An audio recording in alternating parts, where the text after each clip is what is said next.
Last year, the average American household spent $740 on the lawn and garden. Add it up across the country, and it's $79 billion. And most of that is bags and bottles. The folks who raised me grew more food than that on almost nothing, with tricks that cost nothing. And lately, there's a run of videos calling those tricks forbidden or illegal. They were never banned. But here's the honest part. Some of them work. Some only work if you do them right, and a few never worked at all. And people my age have been passing those on for 60 years. So I took 20 of them and held each one up against what the university extension people have actually tested. 3 rules for this video. 1. If I can't back it up, I don't say it.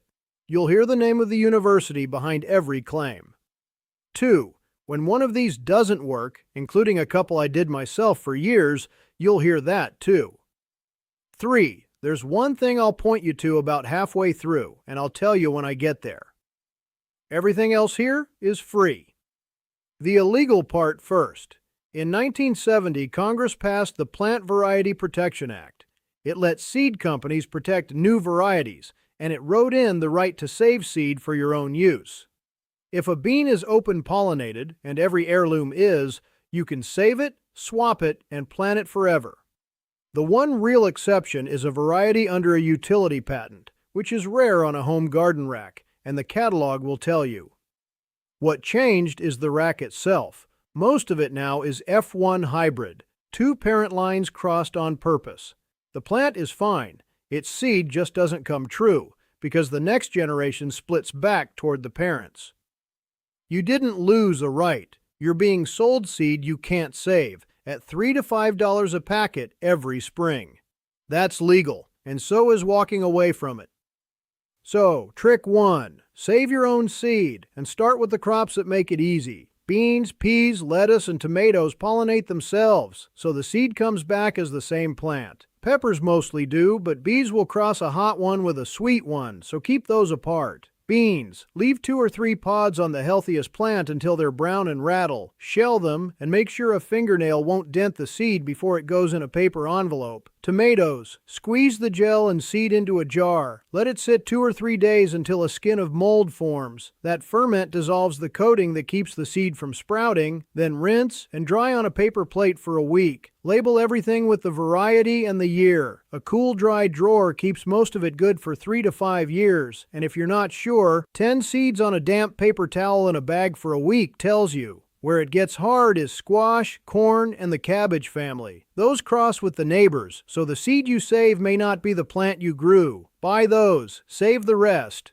Trick 2 is the watering method you'll hear called 4,000 years old. It's closer to 2,000. The earliest written description is a Chinese farming manual from the 1st century BC, and it works exactly as advertised. It's called an oya. You bury an unglazed clay pot up to its neck beside the plants and fill it with water. Clay is porous. Dry soil pulls water through the wall. Wet soil doesn't. So the pot waters when the plant needs it and stops when it doesn't. No timer, no battery. It isn't reverse osmosis. It's the same pull that draws water into a dry sponge. The one thorough review of the method by David Bainbridge in 2001 found it can use as little as 1/10 of the water of watering from above. Store-bought oyas run $25 to $40 a piece. Here's how you make one for about 6. 2 unglazed terracotta pots the same size. 6-inch is a good start. Plug the drain hole in one with a wine cork and a bead of silicone. Run silicone around the rim of that pot, press the second pot on upside down, and let it cure a day. Bury it to the open hole in the middle of a tomato cage or between 4 peppers, so everything's within about a foot of it. Fill it through the top hole and set a saucer over the hole so it doesn't breed mosquitoes or lose water to the sun. In July, you'll top it off every 2 or 3 days. One rule: unglazed. A glazed pot is a jar. Trick 3 is the poor man's oya,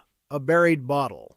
Take a gallon milk jug, heat a nail, and poke 4 or 5 holes low on one side. Bury it to the neck beside a tomato with the holes facing the plant and the cap on loose. It puts water at the roots instead of on the leaves, which is the whole point. But it doesn't regulate itself. It empties in an hour. Fine for a weekend away, not a system. Trick 4. The board. Carrots and parsnips take 2 to 3 weeks to come up, and the seed sits so shallow that one hot afternoon dries the top quarter-inch and kills the sprout. The old fix is to water the row and lay a plank or a flattened box right on it. It holds the moisture in and the birds off, and North Carolina State's Extension Handbook still recommends it. Burlap, newspaper, or boards taken off as the seeds germinate. So lift it every couple of days, and the morning you see the first green hairline, it comes off for good. A seedling under a board 1 extra day stretches white and dies. Trick 5. Multi-sowing. The packet says 1 seed per cell. A market grower in England, Charles Dowding, has spent decades putting 4 beet seeds in a cell and 6 or 7 onion seeds, then planting the whole clump as one. Give each clump the room the packet gives one plant, plus a little. The plants push each other apart as they size up. You twist out the biggest first and leave the rest to grow on. So 1 clump feeds you for a month instead of a day. Oregon State tried it with onions and got full-size bulbs at 2 or 3 seedlings per cell. It works for beets, onions, scallions, radishes, spinach, and peas. It does not work for anything that makes a big fruit. Tomatoes, peppers, squash just stunt each other. 3 times the plants from 1 tray and 1 bag of mix. Trick 6. Newspaper under your mulch. 4 to 6 sheets thick, edges overlapped by a hand's width, soaked with the hose so it doesn't blow, then 2 or 3 inches of straw, leaves, or grass clippings on top. To plant through it, cut an X with a knife and fold the flaps back. Nothing comes through it for a season, and by fall it's gone. It's wood fiber. The ink worry is out of date. Newspaper ink is soy-based now, and Iowa State says there's no lead to worry about. Skip the glossy inserts. Those inks are different. Landscape fabric does the same job for the first year. Then weeds root through it, and it shreds into your soil for the next 10. Newspaper is free and disappears. That isn't a close call. Trick 7. Wood chips. And most people don't know they're free. Tree crews pay to dump their chips. There's a service called ChipDrop. You sign up and a crew drops a full truckload in your driveway. No charge. Up to 20 cubic yards, and they won't split a load, so have a spot for it and a wheelbarrow afternoon planned. Spread them 4 to 6 inches deep on paths and around trees, berries, and perennials, pulled back a few inches from the trunks. Washington State University has reviewed the research on arborist chips for years. On top of the soil, they hold water and feed the soil as they rot, and the nitrogen tie-up people fear only happens if you dig them in. So don't dig them in, ever. After a year or two, the bottom of a path has turned dark and crumbly. Rake it onto the beds and re-chip the path. It's mulch, not fertilizer. Don't expect it to feed anything much. But free mulch forever is still the best deal on this list. Trick 8. Stop tilling. The old reason was the worms. The research reason is structure. Every time you turn soil, you break the channels that roots and water run through, and you bring a fresh crop of weed seed up to the light. Spread an inch or 2 of compost on top each year and plant straight into it. Less weeding, looser soil, and no machine to buy, gas up, or store. One catch from Oregon State: a covered bed warms slower in spring, so rake the mulch back a couple of weeks before you plant. Trick 9. Weed at noon. Pull weeds on a hot sunny day and leave them lying on the surface. The roots dry in an afternoon and they're done. Virginia Tech's extension backs that with one condition. If rain is coming in the next day or two, they go to the compost instead, because rain washes soil back around the roots and some of them live. Go a day or two after a watering while the soil's soft enough to pull cleanly. That works for the annuals: chickweed, pigweed, lamb's quarters. Purslane is the exception. That fat stem re-roots off the surface so it leaves the bed. And it does not work for the perennials. Bindweed, quackgrass, Canada thistle, and nutsedge regrow from a piece of root a couple of inches long, so those go in a bucket and then in the trash. Never the compost. Trick 10. Comfrey. This is the one free fertilizer on the list that earns the name. Comfrey roots go down several feet and bring up potassium, and its wilted leaves carry about 4 times the potash of barnyard manure. Potassium is what tomatoes and peppers need most while fruiting. It's what the pricey bloom fertilizers are selling you. Cut the leaves 4 or 5 times a summer, pack them tight in a lidded bucket with a brick on top and no water, and in 3 weeks they've collapsed into a black concentrate that smells terrible. Mix 1 part of it into 10 parts water and water the soil, not the leaves, once a week once the first fruit sets. 2 conditions. Plant the variety called Biochar 14. It's sterile so it can't seed itself across your yard. And put it where it can stay for good. Any Comfrey regrows from a scrap of root so you don't move it later. Now the ones that work, just not the way they get passed along. Trick 11. Coffee grounds. Free at any coffee shop. But used grounds aren't acidic. The acid went into the cup. They test close to neutral, so they do nothing for blueberries. Oregon State looked at this. Grounds belong in the compost pile, up to about a fifth of the pile, where they're a good nitrogen source. Spread thick on soil, they cake into a crust that sheds water, and the leftover caffeine can stunt seedlings. And it's brewed coffee that bothers slugs, not the grounds. Oregon State's recipe is 2 parts strong coffee to 1 part water, poured on the soil around the plant. Compost the grounds. Don't mulch with them. Trick 12. Vinegar. The USDA tested it in 2002, and it's worth knowing what they found.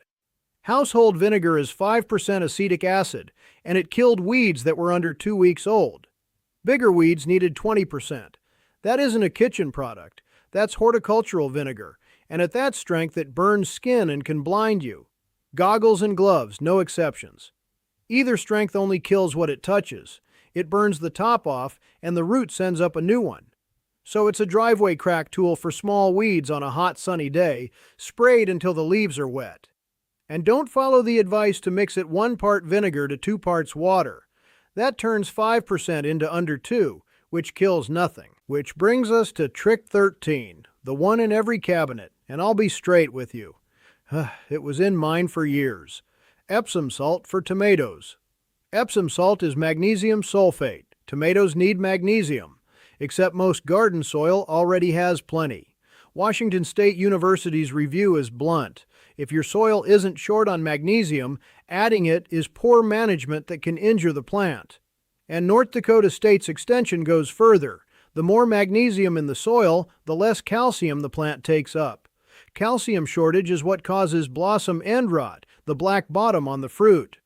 So the cure-all pushes the problem the wrong way. The fix costs $6 to $12 once, a soil test through your state's extension lab. Clemson charges $6, Penn State $10, Texas A&M $12. Scoop 6 inches down in 5 or 6 spots across the bed. Mix it in a clean bucket, mail them a cup. If it says you're short, sandy, acidic soil, mostly in the southeast, Epsom salt is the right call. If it doesn't, you've been salting your tomatoes for nothing. I was. Here's the thing I said I'd point you to. Notice what almost everything on this list has in common. There's no product in it. Newspaper, a plank, a clay pot, free chips. Nobody makes $1 when you do it that way, so nobody advertises it. And the advice you do see is written by the people selling the bag. That's why we wrote Grow More, Spend Less. It's 105 growing methods with the real dollar cost of each one, and 42 famous products and hacks we checked, so you stop paying for the ones that do nothing. The Epsom salt is in there, and so is most of today's list. The book's job is the title. Keep your money in your pocket and grow more food. It's 50% off right now, and one purchase gets you every future update free. Link is in the description. Back to the list. Trick 14. Egg cartons as seed trays. They work for exactly one thing, a 2-week start on something fast, like lettuce. A carton cell holds about a tablespoon of mix. It's dry by lunch on a sunny sill, and a tomato root hits the bottom inside 2 weeks. And don't plant the cardboard with it. It doesn't rot in a few weeks like people say, it wicks water away from the root ball. Tear it off. A 72-cell plastic tray is about $6 and lasts 10 years. It's one of the few things on this list worth buying. Trick 15. Charcoal, gravel, or broken pots in the bottom of a container for drainage. I did this too. It's been wrong for 100 years. Water doesn't move from fine soil into a coarse layer until the soil above is saturated, so the layer lifts the waterlogged zone up into the roots. The exact thing you are trying to prevent. Washington State and the University of California both say so. Fill the pot with potting mix top to bottom and lay a scrap of window screen over the hole. Trick 16, biochar mixed into the soil, is a different question. That one's real, with 2 conditions. Charge it first. Stir about 1 part char into 10 parts compost. Keep it damp for a couple of weeks, then dig that in. Skip that step and raw char pulls nitrogen out of the soil its first season. That's USDA's guidance. And never grill briquettes. They're mostly coal, with chemicals in them that poison plants. Trick 17, and I'll take 3 at once. Honey, cinnamon, and aloe on cuttings. Honey's been tested properly. A USDA-linked trial on roses, camellias, and magnolias published last year. On roses, it added nothing to the store hormone.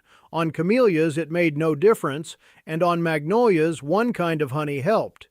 So it isn't nothing, and it isn't the free replacement you've been promised.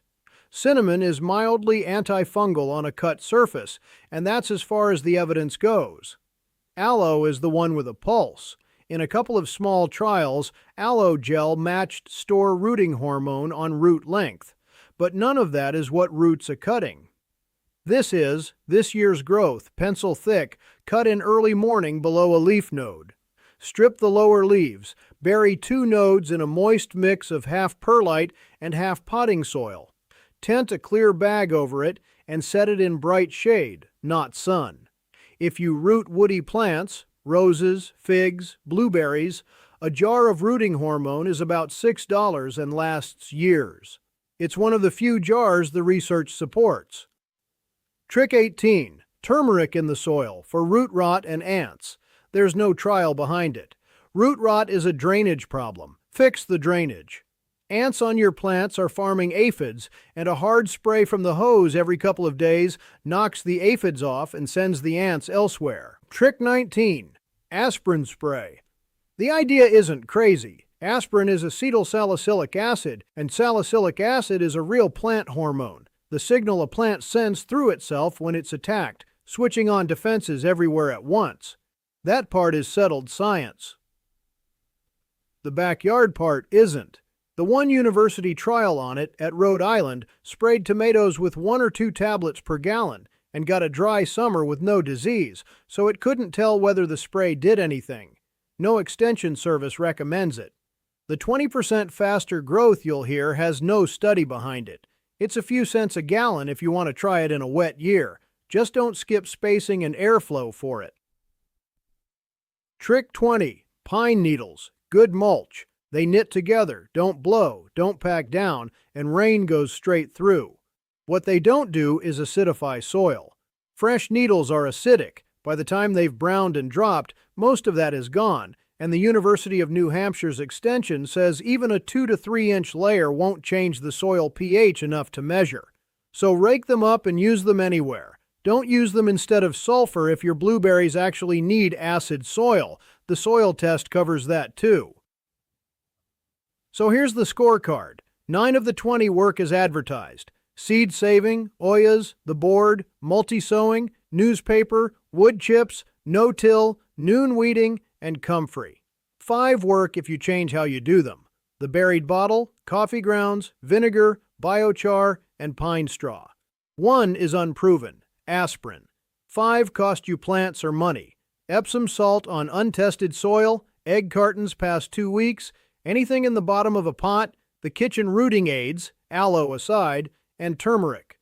2 of those 5 were mine until I read the research. That's the point of checking.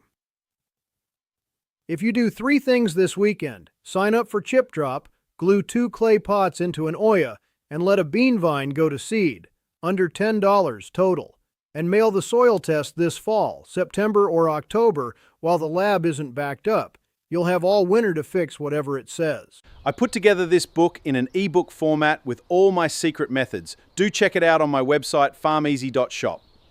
Let's grow more and spend less.